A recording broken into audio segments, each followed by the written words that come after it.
Hallo liebe Freunde, schön, dass ihr meinem Rat gefolgt seid und ich euch heute hier am Rand von Burstendorf begrüßen darf.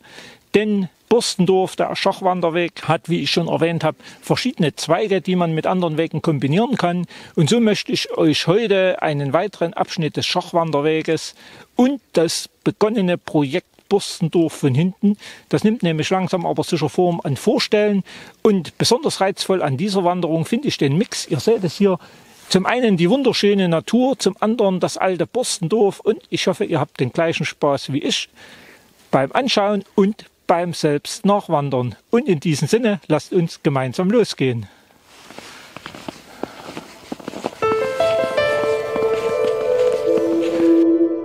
Burstendorf ist eines der für unsere Region typischen Waldhufendörfer.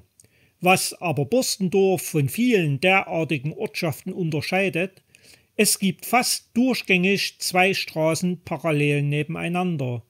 Zum einen, und diese Straße wird wohl jeder kennen, die durchgehende Hauptstraße. Im unteren Ortsteil heißt sie August-Bebel-Straße, in der oberen Hälfte wird daraus die Eppendorfer Straße. Aber wesentlich spannender sind die kleinen Gässchen und schmalen Sträßchen, welche wohl kaum ein Fremder alleine finden dürfte. Aber gerade dort liegen die Wurzeln von Burstendorf und der ganz besondere Charme und Reiz des Ortes. Und um allen neugierigen Besuchern die Entdeckung dieser liebenswerten Seite des Dorfes leichter zu machen, ist der Wanderweg Burstendorf hinten herum in Angriff genommen. Damit ihr diesen Weg bereits jetzt ausprobieren könnt, stelle ich euch wieder die Links von Komoot und Outdoor Active unten in die Beschreibung. Dort könnt ihr euch bei Bedarf die GPS-Daten herunterladen. Bevor wir starten, fragt ihr euch vielleicht, wie kommt es zu dieser merkwürdigen Konstellation der parallelen Straßenführung? Die Besiedlung unserer Region erfolgte in der Regel durch Franken. Genaue Jahreszahlen liegen allerdings im Dunkel der Geschichte. Die erste Erwähnung von Burstendorf finden wir dann 1349 in den alten Chroniken. Ich hatte vorhin den Begriff Waldhufendorf benutzt. Dieser Ausdruck bezeichnet und umschreibt die Charakteristik von Ortschaften wie Burstendorf und erklärt sich wie folgt. Die Flusstäler waren damals oft unfruchtbares Sumpfland. Deshalb wurden Höhenkuppen bevorzugt, eine Straße hinauf angelegt, möglichst an einem Bach, hier in Burstendorf der uns geläufige Dorfbach, und an dieser Straße wie an einer Perlenkette die Grundstücke, die sogenannten Hufe, vergeben. Ähnlich wurde von unseren Vorfahren offensichtlich auch in Burstendorf vorgegangen. Der heutige Straßenname Alte Dorfstraße besagt ja schon alles. Hier liegen die Wurzeln des Dorfes. Irgendwann erblühte unser Ort und die hergestellten Waren wollten auch außerhalb des Dorfes verkauft sein. Dazu brauchte es natürlich gute Handelswege. 1746 wurde deshalb eine massive Brücke über die Flöha errichtet. Doch irgendwann genügten die schmalen Sträßchen und Gassen nicht mehr für das stetig steigende Transportaufkommen und es musste eine neue Straße erbaut werden. 1845 wurde schließlich die Waldkirchener Eppendorfer Hauptstraße fertiggestellt, welche mit der heutigen Straßenführung noch immer identisch ist. Die alte Dorfstraße und all die anderen schmalen Gassen verschwanden sozusagen in deren Schatten. Doch nun genug der Vorgeschichte, machen wir uns auf den Weg. Als Startpunkt würde ich euch wie immer den Bahnhof Grünhainischen Burstendorf empfehlen. So könnt ihr ganz bequem und gemütlich mit der Erzgebirgsbahn per Zug anreisen. Am Bahnhofsvorplatz orientieren wir uns zunächst am Schachwanderweg, welchen ihr zu einem Teil bereits kennt, und überqueren die Flöha-Brücke. Auf Burstendorfer Flur angekommen, biegen wir links in die Zufahrt zum früheren Burstendorfer Werkteil der Papierfabrik ab. Aber diese Version ist euch ja ebenfalls von einer früheren Wanderung in unserem Flöhatal bekannt. Nachdem wir das alte Gelände der Papierfabrik verlassen haben, stoßen wir auf den Mühlenholzweg und erreichen damit die erste der schönen schmalen Gassen. Weit müssen wir jedoch nicht gehen, ehe wir das erste von vielen spannenden und interessanten Gebäuden erreichen, nämlich die Firma des früheren Roller Oehme. Wer von euch ein Kind der DDR ist, hat unter Garantie auf seinen Dreirädern oder Rollern gesessen. Schreibt doch bitte unten in die Kommentare, wer sich noch daran erinnern kann. Ich bin ganz gespannt und neugierig. Ich sagte ja eingangs, man arbeitet am Weg und ist noch nicht ganz fertig. Aber vieles Interessante und Informatives könnt ihr jetzt schon finden. Zum Beispiel diese höchst informativen Tafeln an den Häusern, welche euch viele Geschichten und Anekdoten zu den einzelnen Gebäuden erzählen werden. So wird beispielsweise auch von der überaus wechselhaften Geschichte dieses Gebäudes berichtet. Denn ursprünglich befand sich hier eine Schmiede. Später wurde daraus eine Maschinenbauanstalt mit Zapfsäule, also das, was wir heute als Tankstelle kennen. Das ist ja noch nichts Besonderes, sondern zeigt eine gewisse logische Entwicklung. Damit war es jedoch noch nicht getan. Gegen 1954 wurde in diesen Mauern begonnen, Babybekleidung herzustellen, ehe schließlich 1958 unser Roller Öme Einzug hielt. 1973 verstaatlicht, wurden dennoch weiterhin Roller und Dreiräder produziert, bis 1990 mit dem Ende der DDR auch hier das Sterben des Betriebes kam. Gehen wir weiter, würde ich euch einen kleinen Bogen vorschlagen. Steigt die wenigen Meter den Ölmühlenweg empor. Dabei entdeckt ihr auf der rechten Seite eine Wiese. Eigentlich nichts Besonderes, sollte man denken. In diesem konkreten Fall doch, denn hier befand sich die bereits in einem früheren Film erwähnte berühmte Firma K.P. Ulisch, welche die Schachbretter und Spiele produzierten. Am langen Grund angekommen finden wir dieses idyllische Plätzchen. Das ist der Standort der früheren Kluge-Mühle. Leider war diese mehr oder weniger zur Ruine verkommen und wurde 2014 abgerissen. Inzwischen entstand dieser schöne und gemütliche Platz mit den geretteten technischen Überbleibseln der Mühle, welcher sich schon als Treffpunkt der Borstendorfer im Bereich des Niederdorfs etabliert hat. Bemerkenswert an diesem Standort, innerhalb weniger Meter befanden sich sage und schreibe 3 Ölmühlen. Wer sich gern ein Bild vom Betriebszustand einer Ölmühle machen möchte, wenige Kilometer aufwärts im Flusstal der Flöha findet ihr in Pockau eine betriebsfähige Ölmühle als technisches Denkmal. Aber zurück nach Borstendorf. Wer von euch hätte es für möglich gehalten, Borstendorf ist für viele Überraschungen gut, denn ihr findet hier sogar einen eigenen Grand Canyon. Da staunt ihr wohl.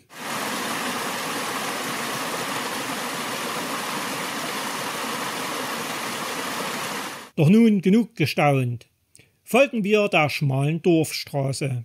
Ich finde diese kleinen Gassen total urig und urwüchsig. Doch aufgepasst, es lohnt sich, siehe auch die GPS-Daten, einen ganz kurzen Abstecher hoch zur August-Bebel-Straße zu machen. Denn wenige Schritte und wir finden diese sehr schöne Litfaßsäule. Litfaßsäulen gehörten früher zum Ortsbild jeder Gemeinde. Viele sind inzwischen verschwunden oder zu Schandflecken verkommen. Die Borstendorfer haben sich jedoch etwas besonders Originelles damit einfallen lassen. Bevor wir jedoch auf die alte Dorfstraße zurückkehren, schaut noch einmal auf das Haus, welches gegenüber der Litfaßsäule liegt und die dort angebrachte Tafel. Ich finde es höchst spannend zu sehen, wie sich im Laufe der Zeit der Charakter der Häuser und damit der Charakter des ganzen Dorfes gewandelt haben. Noch besser finde ich jedoch, dass die Borstendorfer mit diesem Weg und den Tafeln ihr Erbe und ihre Wurzeln pflegen und erhalten. Einige 100 Meter können wir noch der gemütlichen alten Dorfstraße folgen, bis wir für einige Meter auf die Hauptstraße hoch müssen. Bei dieser Gelegenheit bietet sich übrigens noch ein schöner Blick auf den in einem früheren Film erwähnten Skihang mit Skilift. Weiter folgen wir nunmehr dem Rathausweg. Auch hier könnt ihr die alten Seiten und Teile des ursprünglichen Borstendorf entdecken. Ich bin wirklich sehr angetan, was man hier alles zu sehen bekommt. Denn wer mit dem Auto schnell hindurchfährt, wird von all dem nichts entdecken können.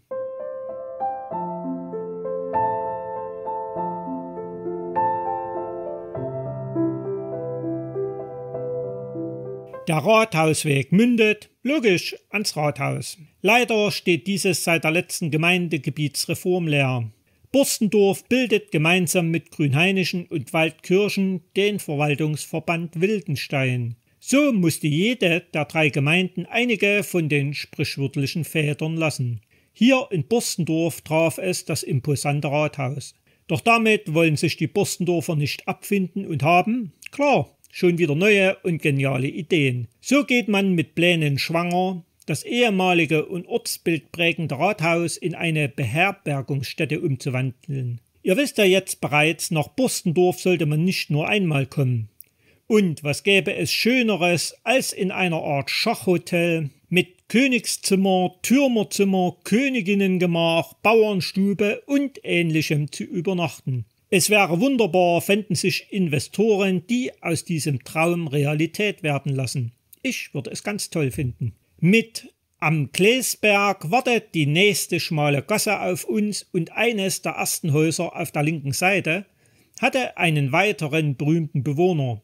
Denn der allseits bekannte Hersteller von Puppenhäusern, welcher im Allgäu seine 3 Könige Spielwarenfabrik führte, ist hier in Burstendorf am 26. Juni 1928 geboren und hat viele Jahre hier gewohnt. So durfte Burstendorf auch viele Jahre eine sehenswerte Ausstellung seiner Puppenstuben im Rathaus sein eigen nennen. Aber auch diese musste leider ihre Segeln streichen. Erneut erreichen wir die Hauptstraße am Kulturhaus. Dort steht die prächtige große Pyramide, die ihr ja bereits kennt.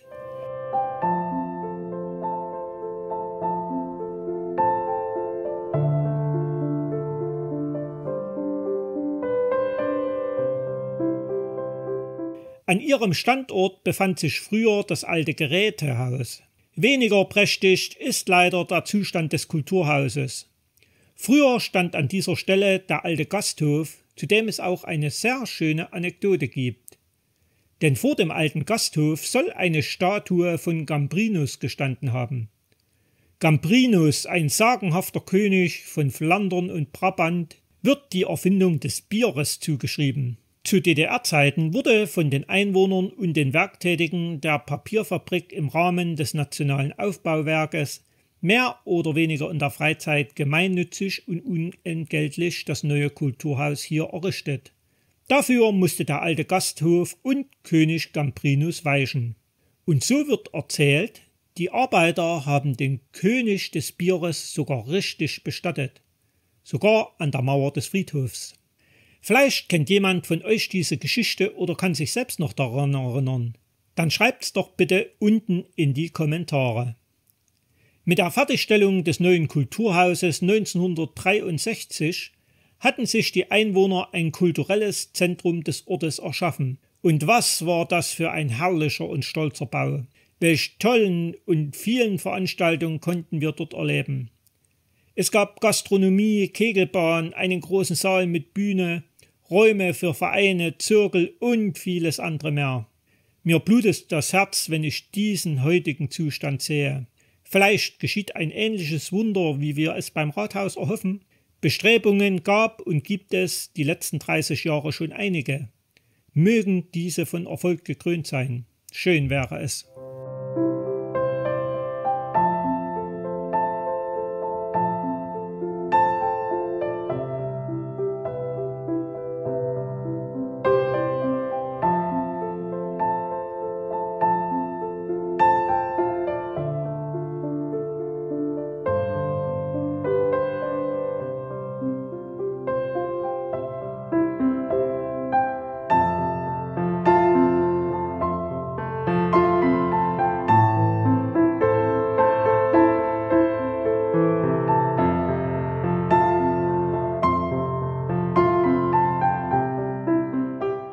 Drehen wir uns um, sehen wir diesen großen freien Platz mit dem langgestreckten Gebäude im Hintergrund.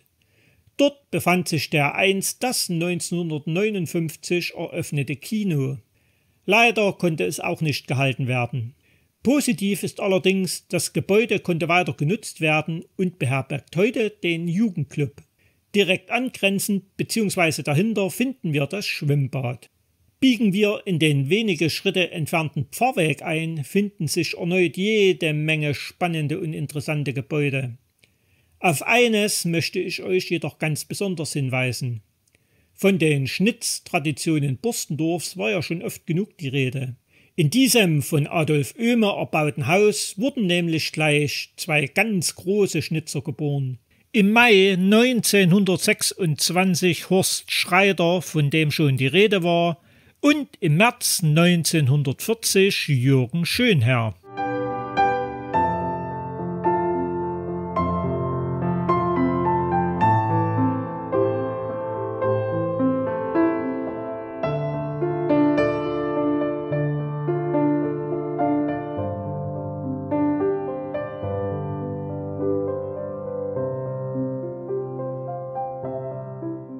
Wie auch schon im Niederdorf, ihr solltet euch hier wirklich Zeit zum Umschauen nehmen. Es gibt jede Menge zu entdecken. Ob das Hüblergut, das Pfarrbeigut und selbst das einstige kaiserliche Postamt, welches von hier unten gut zu erkennen ist. Gegenüber dem Eingang zur Kirche bzw. Friedhof stoßen wir noch einmal auf die Hauptstraße und folgen dieser für ca. 300 Meter nach links, ehe wir gegenüber der Schule noch einen kurzen Schwenk über den Dorfbachweg machen können. An der Kreuzung zur Flossmühler Straße staunen wir das nächste Mal, denn in diesem Haus befand sich da einst tatsächlich eine Fabrik, nämlich die Kindermöbelfabrik Mosch. Und typisch Dorf, direkt gegenüber fanden wir uns damals im tiefsten Dorf wieder, nämlich mit dem Lötsch-Hübler-Gut ein Bauerngehöft. Noch einmal müssen wir auf die Eppendorfer Straße zurück, vorbei an der ehemaligen Schachbrettfabrik Arnold, um auf das vermutlich älteste Haus unseres Dorfes zu stoßen. Dass so ein altes Haus eine reichhaltige Geschichte hat, versteht sich von selbst. Unter anderem wurde hier der bereits angesprochene Orgelbauer Christian Friedrich Gödel geboren. Und habt ihr die Schachfigur des Bauern hier entdeckt? Wundert ihr euch, dass auch das nächste Haus traditionsbehaftet ist? Ich jedenfalls wundere mich hier über historische, spannende Gebäude und Ereignisse überhaupt nicht mehr. Wer vom vielen Schauen und Lesen schon hungrig oder durstig ist, der kann schräg links in den Gasthof Oehme abschwenken. Vergesst aber nicht, aktuell ist Corona, also ruft bitte vorher an, ob an eurem Wandertag geöffnet ist. Alle anderen laufen wenige Schritte rechts in die Lippersdorfer Straße und biegen am Pfefferkornhaus, das steht rechts, gleich wieder links ab, hoch in den Seitenweg und in der Folge auf den Försterbauerweg.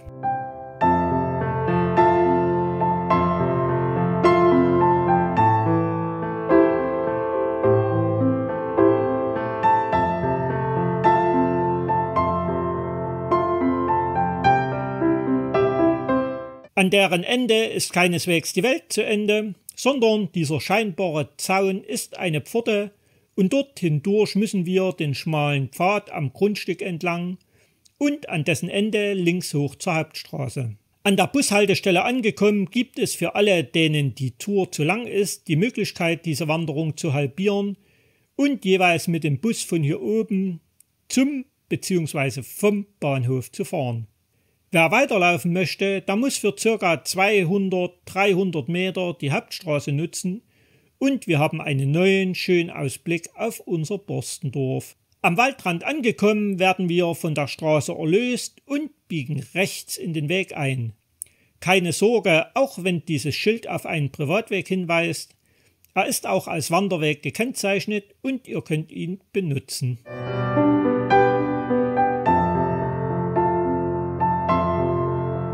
Nach einem kurzen Waldabschnitt sehen wir das Forsthaus und keine Frage. Selbstverständlich ist auch das sehr traditionsreich und bietet Stoff für viele schöne Geschichten und Anekdoten. Inzwischen findet ihr hier unter anderem eine sehr schöne und empfehlenswerte Ferienwohnung. Und was entdecken wir hier noch?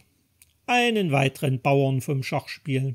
Aufgepasst, wir nutzen hier oben die Ausschilderung des Schachwanderweges in Richtung Kolonie Leubsdorf. Dazu queren wir noch einmal die Eppendorfer Straße, ehe wir erneut die Ruhe des Waldes auskosten dürfen.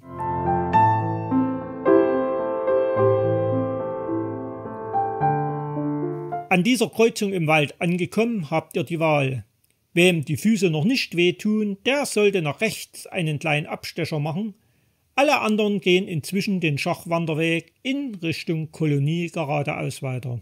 Wer jedoch den kleinen Umweg Steinhübelhütte macht, wird nicht nur mit schönen Motiven im Wald belohnt, sondern findet auch einen weiteren Bauern des Schachspiels und vor allem diese schöne Forsthütte, welche obendrein vom Forstbezirk Marienberg für Feiern oder Ähnliches vermietet wird.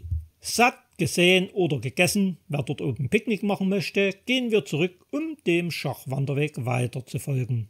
Nach den vielen interessanten und spannenden Eindrücken im Dorf habe ich die Stille und Ruhe des Waldes sehr genossen und die Seele baumeln lassen. Denn das kann man hier ganz entspannt. Und die Ausschilderung des Weges ist auch perfekt, so kann man sich einfach gemütlich treiben lassen, ohne groß nachdenken zu müssen. Irgendwann öffnet sich der Wald und wir erreichen die ersten Felder und Häuser des Leubsdorfer Ortsteils Kolonie, welcher im Volksmund übrigens Wurzelbach genannt wird. Die Idylle und Ruhe hier finde ich immer wieder aufs Neue faszinierend.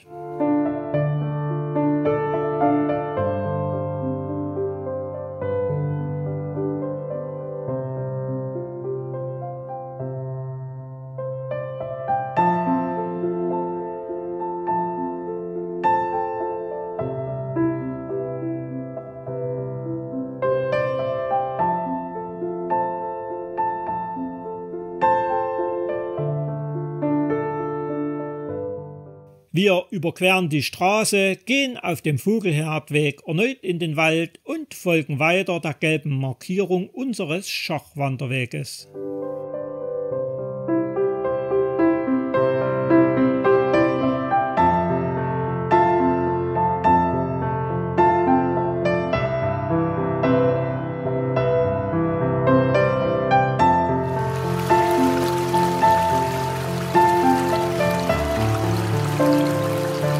An der Straße in Richtung Leubsdorf angekommen, bieten sich erneut Möglichkeiten zum Variieren.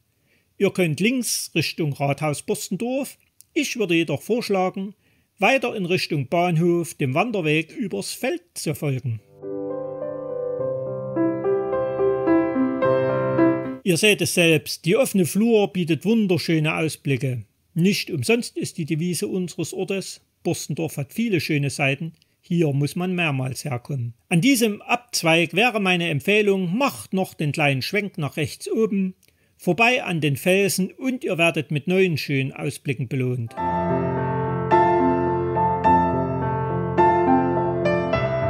Schließlich steigen wir bei diesen Häusern den schmalen Weg abwärts in Richtung der Straße am Berg.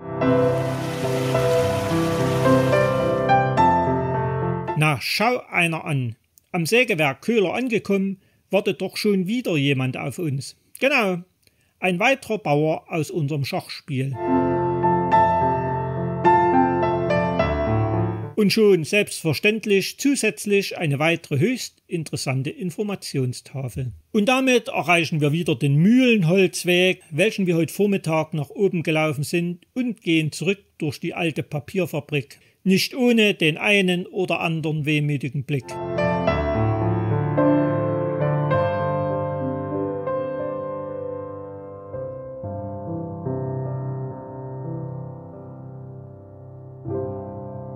Queren die Flöerbrücke, um zu unserem Ausgangspunkt am Bahnhof zurückzukehren. Ich hoffe, ihr hattet Spaß an dem, was hier in Borstendorf vorbereitet wird. Ich kann euch jedenfalls versprechen, das hier ist noch längst nicht alles.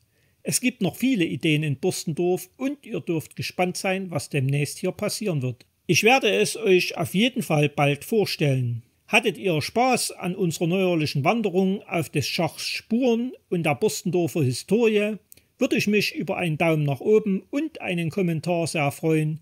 Und bald geht's hier weiter in unserer schönen Heimat mit unserer Pilgerreise nach Rom, Eisenbahn und vielen anderen. Bis bald, ciao!